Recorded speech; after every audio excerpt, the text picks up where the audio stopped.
This is a quick overview how to use a configuration program for a mag meter. To see what you need for a mag meter, go to mag meter and go to cut sheets.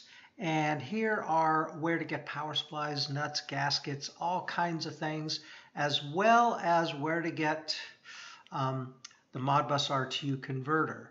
Nice thing about this Modbus RTU to USB adapter, you can get this crazy thing at Walmart, DigiKey, every other place. So this is a very available. It does require an installer to have it work. So you have to install the driver. So I'm going to use the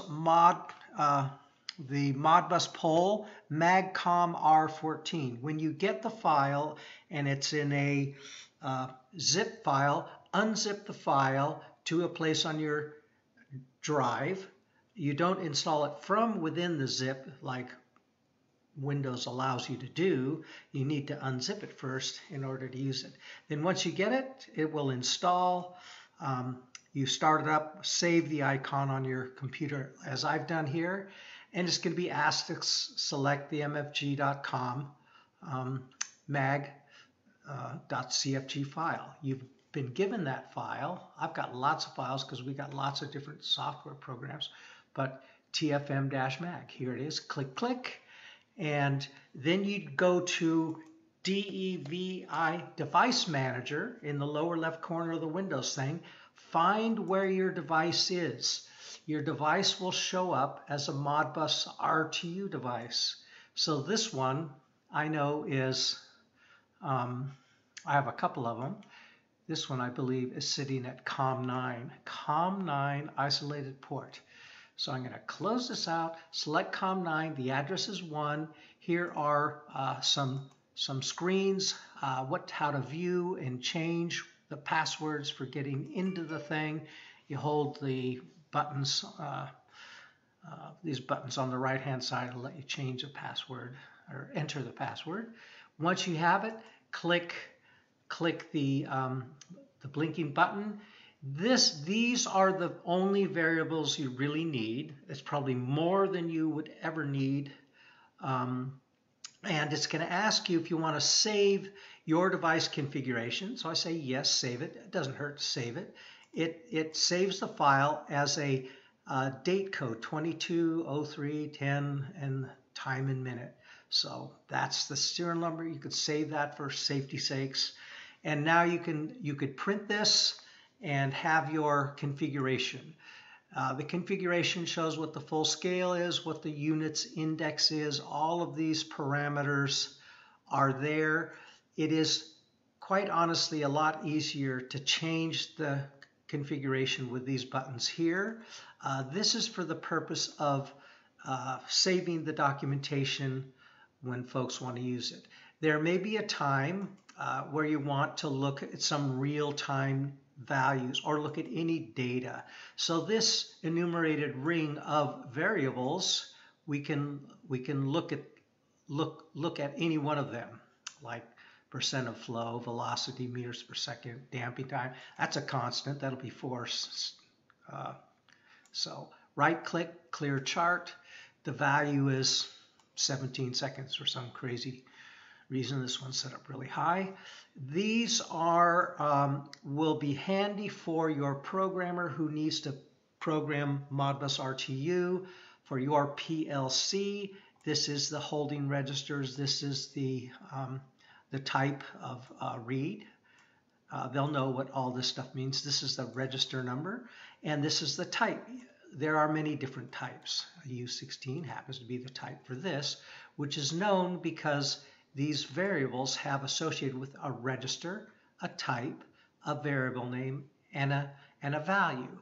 And these, you can actually make this work for any device you may have by changing these to what your device is. If you have register 12 and it's U32 ABCD, I32, whatever it is, and then you write the words, and when you quit the program, you can save that.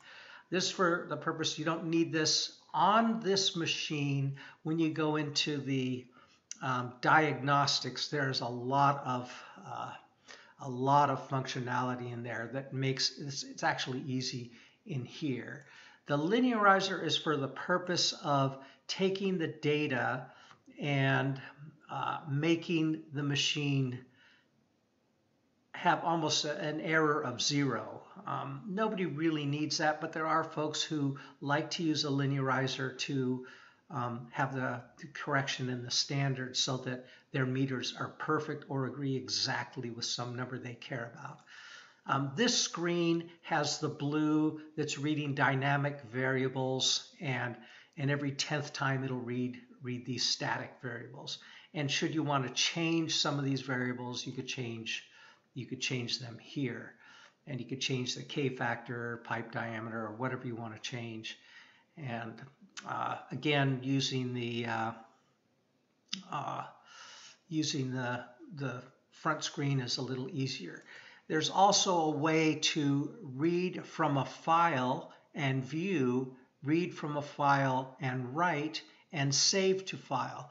That means these variables can be read to a file, written to a file, or they can be written from a file into the meter. So if I want to read from the file and write it to a meter, you would select this. It's going to ask you which file to use.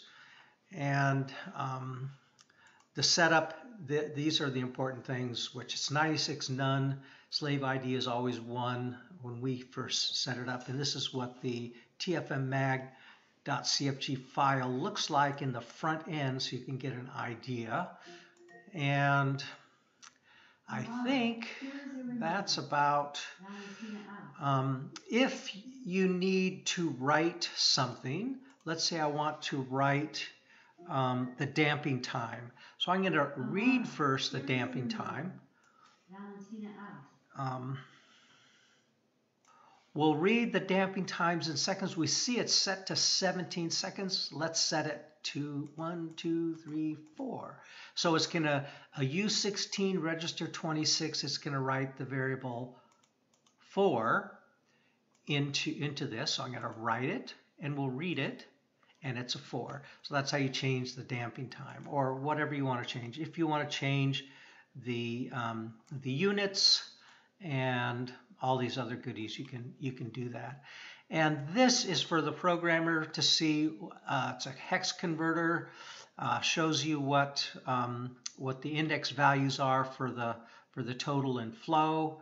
It shows ABCD to a float, so IEEE, and then there's a converter, a handy converter that's just for the computer geeks who need to see when I write 24 point whatever, what does it look in ABCD, and then you could change the order, the byte order.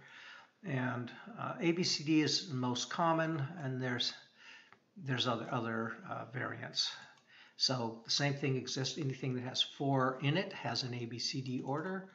And then when you get to floats, those have ABC, and I16, U16, I8, and U8s are just the way they are. They don't have that game.